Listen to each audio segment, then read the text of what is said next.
Hello everyone, this will be blog number 2 of my Icebear Champion for preparation for the TAT.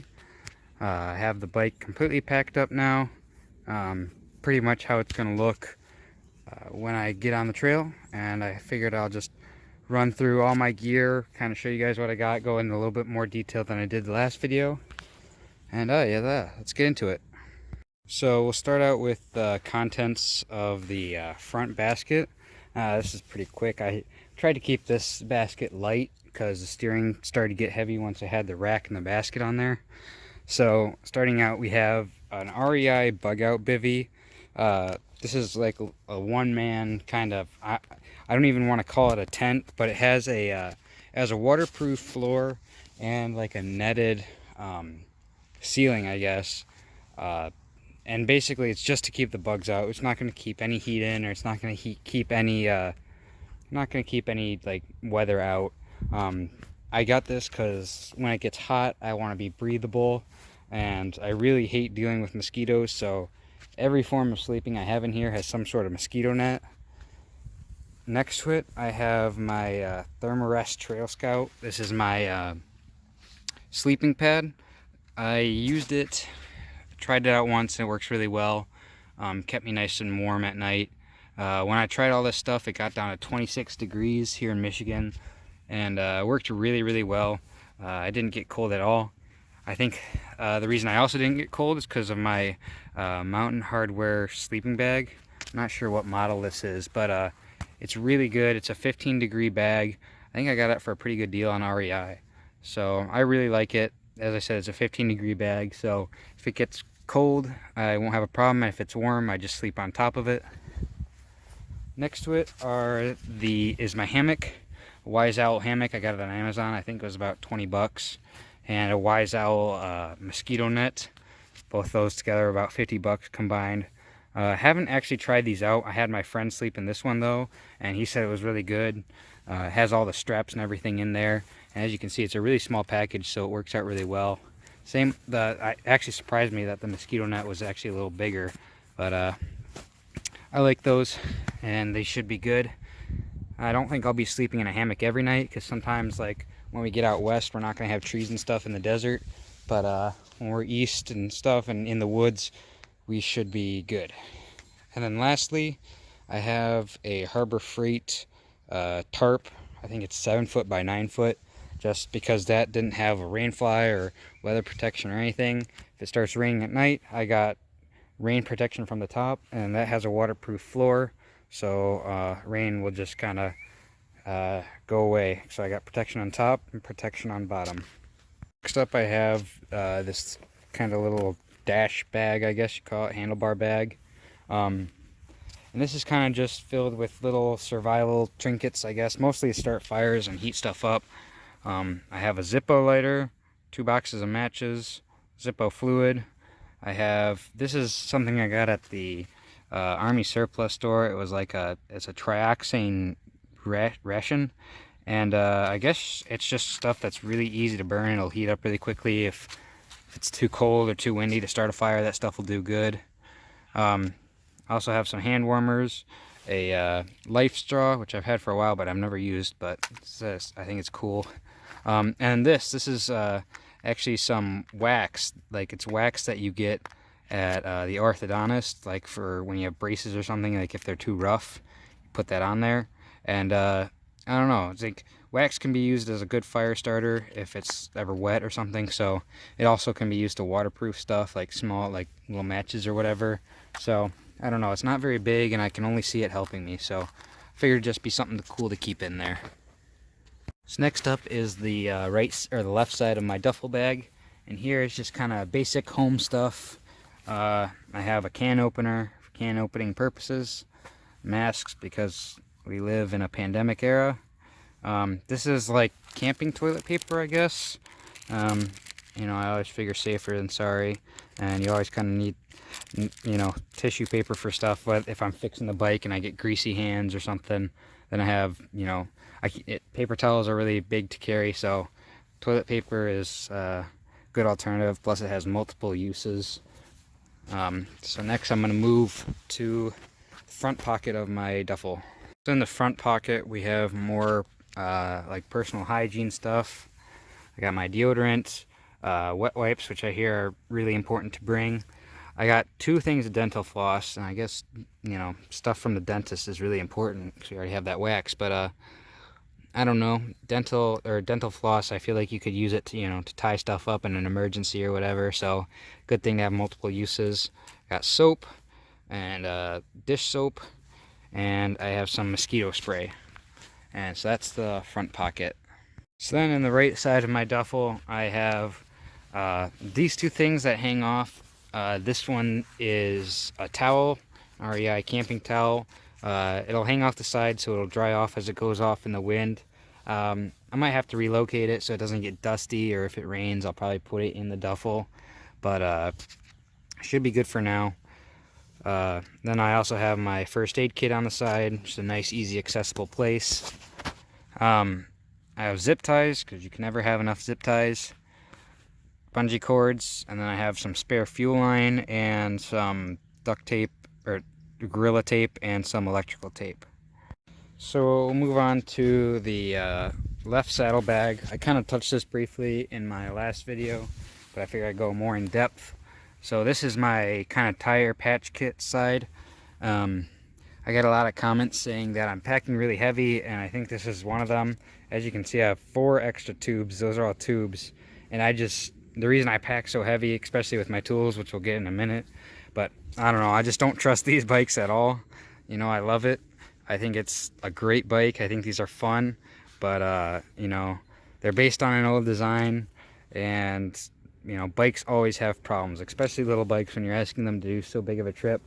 I'm a really big at-home mechanic, so I just don't trust anything on here, especially the tires. You know, these tires weren't made to be carrying all this weight. So here I have, these are 2 of the original size tubes for the Champion. They fit in there really nice and don't take up too much space. Then I have these oversized tubes, which is what I'm currently running on those Maxxis tires. They're a lot better quality, a lot bigger, and so, you know, if I feel like, if I get confident that these aren't gonna blow up and that I like these tubes, maybe I can get rid of these tubes and save some weight. But I'd rather have them than not need them than to need them and not have them. Also have tire slime. If I have like a slow leak, just pop that in there and hopefully that'll take care of it. And then I have a tire patch kit, or an inner tube patch kit, patches, rubber cement, this, which has been one of my favorite tools, the little valve stem removal tool, because I have probably switched these tires like at least 5 times, and every time this little valve I don't know, like a valve core removal tool, these are awesome, and it was only like 50 cents, I think. So definitely an awesome tool to have. And so that is my tire repair saddlebag, I guess. So all that fits in there. Don't really have anything for this little pocket yet, but I'm sure I can figure something out. So the passenger saddlebag is the biggie. This is the one with the tools in it. Like I said, I don't trust this bike not to break down, so I have every tool I could possibly imagine to fix this bike. I bet I could rebuild the engine with just these tools. Maybe some snap ring pliers. I don't have those, but it'll be fine. I got my channel locks, screwdriver with a bunch of bits in it, my brushes, all my wrenches, adjustable wrench, pliers, chain splitter, and I do have a spare chain zip tied in under there. Just a nice little convenient place where it's out of sight, out of mind. Tire gauge. This is kind of cool. Found this at Harbor Freight. Little 12-volt flashlight. Just it's kind of cool. Help me see at night if I break down. Feeler gauges, because you do have to do valve adjustments. Whole socket set. I got 19 through 8 millimeters. And then I have all my electrical tools over here. Multimeter, spare wire, crimpers, fuses. This is for the main fuse on the bike, I think it's the main fuse. A fuse on the bike, and these are the fuses that I use for my my light bar and my charger. And then I just have some butt connectors. But yeah, I don't trust this bike not to break down at all. Maybe it's just because I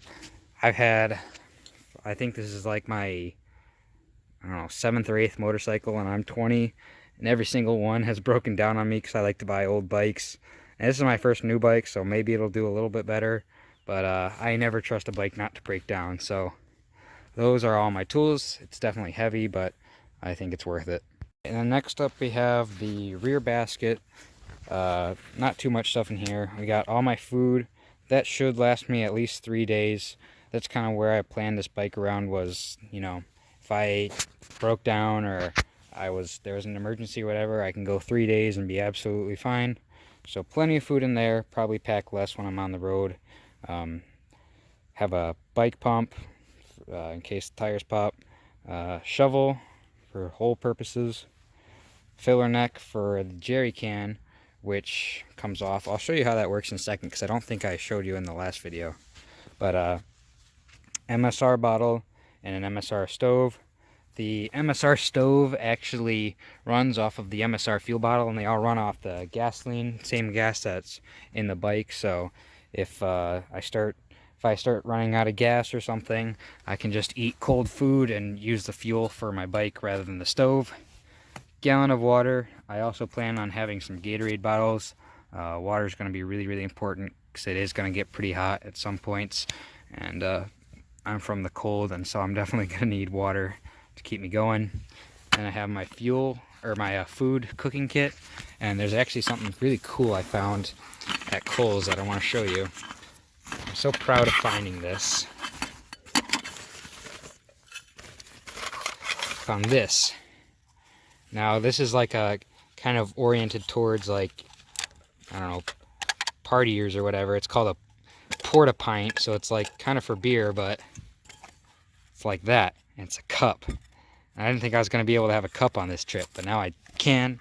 And I found this. I found it on sale. I got it for like $2, but it's perfect. Drink from your cup, and when you're done, you just...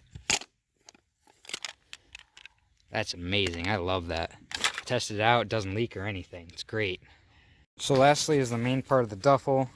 In here, I just have all my clothes. Didn't feel the need to spray them out, but I have some of these Kirkland brand cargo pants. These have zip off legs, so definitely nice. If I get hot, just take the legs off.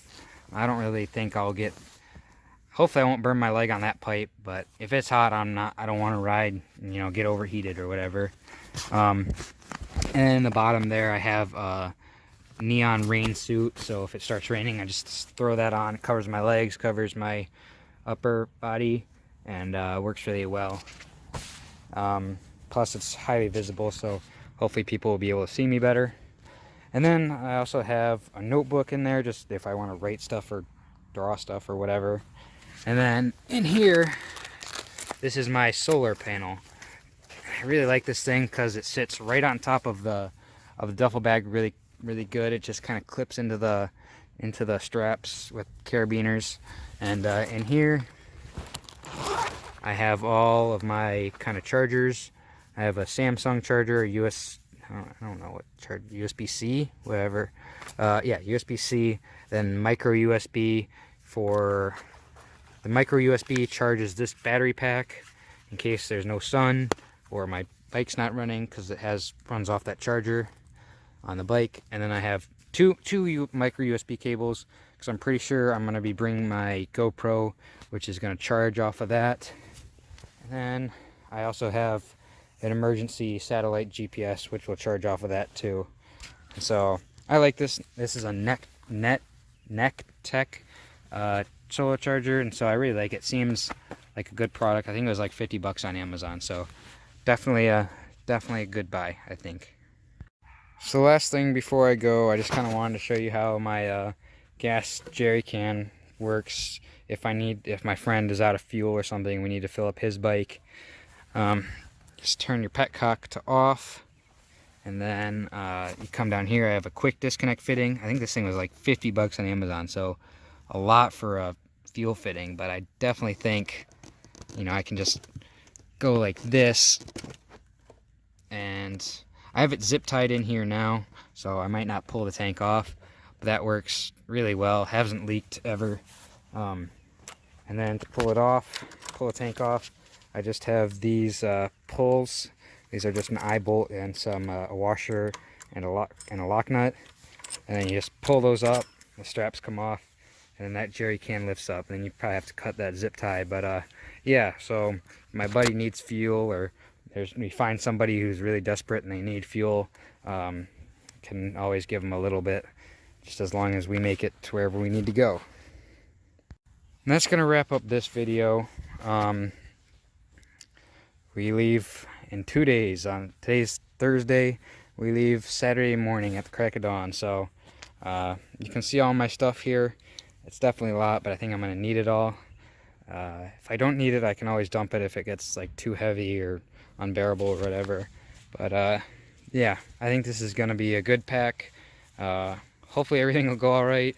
Like I said, I don't trust the bike not to break down, but if it breaks down, I have everything I need to fix it. So thank you for watching.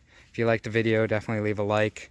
If you want to see my adventure on the TAT, subscribe. I'll try to do a couple of videos out there showing you some of the great outdoors and the Icebear champion conquering the outdoors, I guess. So have a good day.